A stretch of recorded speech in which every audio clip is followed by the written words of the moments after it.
तो एक सवाल जो शायद कई लोगों के मन में आता होगा, क्या पिछले जन्म पर यकीन होता है? ये सवाल तो सदियों पुराना है। बिल्कुल। और आज हम जिस मामले पर बात कर रहे हैं वो इसी से जुड़ा है। बड़ा ही हैरत अंगेज मामला। बिल्कुल। 1930 के दशक की बात है, जिसने मतलब पूरे भारत को चौंका दिया था। हाँ, ये कहानी है एक छोटी सी बच्ची की। जी। सिर्फ 4 साल की। जी। और उसने दावा किया कि वो मर चुकी है। 4 साल की बच्ची। जी। और उसे अपना पिछला घर, अपना पति, यहाँ तक कि अपना बच्चा जी। सब याद था। और ये कोई सुनी सुनाई बात नहीं है, काफी अच्छी तरह से दर्ज है ये सब। हाँ, तो ये घटना है दिल्ली की, साल 1930। एक आम परिवार में एक बच्ची जन्मी, शांति देवी। 4 साल की उम्र में अचानक एक दिन वो अपने माँ बाप से कहती है, मैं यहाँ की नहीं हूँ, मेरा असली घर वो तो मथुरा में है। और सिर्फ इतना ही नहीं। नहीं, उसने आगे ये भी कहा, मेरे पति का नाम केदारनाथ चौबे है और मेरा एक बेटा भी है। अब सोचिए माँ बाप पर क्या बीती होगी। हाँ बिल्कुल। पहले तो उन्हें लगा होगा कि भाई बच्ची है, कुछ कल्पना कर रही होगी, कोई सपना देखा होगा शायद। बिल्कुल। लेकिन शांति देवी चुप नहीं हुई। वो लगातार मथुरा की बातें करती रहीं, अपने पति, अपने बेटे को याद करके रोती भी थीं और ऐसी ऐसी बातें बताती थी मथुरा के बारे में जो दिल्ली में बैठे किसी ने सुनी भी नहीं होंगी। सही बात है। तब माँ बाप को थोड़ी चिंता हुई। उन्होंने सोचा चलो भाई पता लगाते हैं, क्या पता कुछ हुई। और यहीं से कहानी ने एक मोड़ लिया। कितना कमाल है। उन्होंने किसी तरह पता करवाया मथुरा में। जी। और जो पता चला वो चौंकाने वाला था। मथुरा में सचमुच केदारनाथ नाम के एक व्यापारी थे। सच में? हाँ। और उनकी पत्नी थी लुगदी देवी, जिनका देहांत करीब 1.5 साल पहले हुआ था, बच्चे को जन्म देने के बस 10 दिन बाद। अरे, मतलब शांति देवी जो कह रही थी वो सच निकल रहा था। बिल्कुल।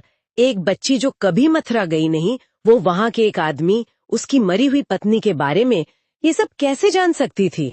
बात तो है। यहीं से ये मामला फिर घर की चारदीवारी से निकलकर बाहर आ गया होगा। हाँ बिल्कुल। बात फैलने लगी। धीरे धीरे ये उस जमाने के बड़े लोगों तक, नेताओं तक पहुंची। और इनमें महात्मा गांधी भी थे। अच्छा, गांधी जी तक बात पहुंच गई। जी। और वो खुद भी जानना चाहते थे कि आखिर इस अनोखी बात में सच्चाई क्या है। पर वो सिर्फ अफवाहों पर यकीन करने वालों में से नहीं थे। उन्होंने एक जिम्मेदार कदम उठाया। क्या कदम था वो? गांधी जी ने इस मामले की ठीक से जांच करने के लिए 15 लोगों की एक कमेटी बना दी। 15 लोग? हाँ। और कोई ऐसे वैसे लोग नहीं, सांसद थे, वकील थे, बड़े नेता शामिल थे उसमें। कमेटी का काम था शांति देवी के दावों की सच्चाई को परखना। तो कमेटी ने क्या किया? वो मिले बच्ची से? हाँ। कमेटी शांति देवी को उसके माँ बाप और केदारनाथ जी के साथ मथुरा ले गई, सीधी जांच के लिए। अच्छा, मथुरा ले गए उसे। फिर क्या हुआ वहाँ? मतलब क्या कमेटी को कुछ ठोस सबूत मिले? मथुरा पहुंचते ही जो हुआ वो किसी चमत्कार जैसा था। स्टेशन पर इतनी भीड़ थी, लेकिन शांति देवी ने फौरन केदारनाथ को पहचान लिया, अपने पति के तौर पर। अरे वाह। भीड़ में पहचान लिया? हाँ। फिर जब उसे तांगे में बिठाकर शहर में ले जाया गया तो वो खुद रास्ता बताने लगी। उन गलियों से गुजरी जिन्हें उसने पहले कभी नहीं देखा था, इस जन्म में नहीं देखा था। ये तो यकीन करना मुश्किल है। क्या उसने अपना वो पिछला घर और परिवार वालों को भी पहचाना? हाँ। न सिर्फ घर पहचाना, बल्कि घर के अंदर की वो जगहें भी बता दी जहाँ लुगदी देवी ने अपने कुछ पैसे छुपा कर रखे थे। कमाल है। और सुनिए, उसने केदारनाथ के बड़े भाई, परिवार के दूसरे लोगों को भी पहचान लिया। और सिर्फ पहचानना ही नहीं, उसने लुगदी देवी की जिंदगी की बहुत ही निजी बातें बताई। निजी बातें? हाँ। कैसी बातें? जैसे उनकी बीमारी के बारे में, बच्चे के जन्म के समय क्या दिक्कतें आई थी, यहाँ तक कि ऑपरेशन से जुड़ी बातें भी। ऐसी बातें जो शायद केदारनाथ के अलावा किसी को पता भी न हो। कमेटी के लोग तो हैरान रह गए। ये सब जानने के बाद तो कमेटी के लिए इसे सिर्फ संयोग या कल्पना कहना बहुत मुश्किल हो गया होगा। बिल्कुल। कमेटी ने अपनी रिपोर्ट में साफ साफ लिखा कि शांति देवी ने जो भी बताया, जो भी पहचाना, वो किसी धोखेधड़ी या संयोग का नतीजा नहीं हो सकता। नहीं, ऐसा लगा कि उसे ये सब सिखाया पढ़ाया गया है। उसकी यादें, उसकी पहचान सब असली लग रही थीं। और इसी वजह से इतनी डिटेल्ड जांच और रिकॉर्डिंग की वजह से शांति देवी का केस आज भी दुनिया के सबसे भरोसेमंद और चर्चित पुनर्जन्म के मामलों में से एक माना जाता है। इस पर फिर विशेषज्ञों की क्या राय बनी, जैसे वैज्ञानिक या मनोवैज्ञानिक? उन्होंने इसे कैसे देखा? हाँ, ये भी बड़ा दिलचस्प पहलू है। देखिए, मनोवैज्ञानिकों ने समझने की कोशिश की। एक थ्योरी होती है क्रिप्टोमनेजिया, मतलब छुपी हुई याददाश्त।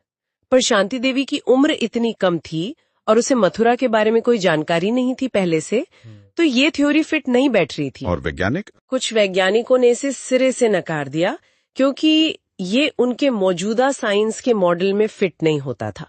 वहीं कई आध्यात्मिक गुरु थे और जो लोग पैरासाइकोलॉजी पर काम करते हैं, उन्होंने इसे पुनर्जन्म का एकदम साफ सबूत माना। तो मतलब एक राय नहीं बन पाई? नहीं, आम सहमति बस इतनी थी कि ये बच्ची साधारण नहीं थी। उसके दावे सामान्य तर्क से बिल्कुल परे थे।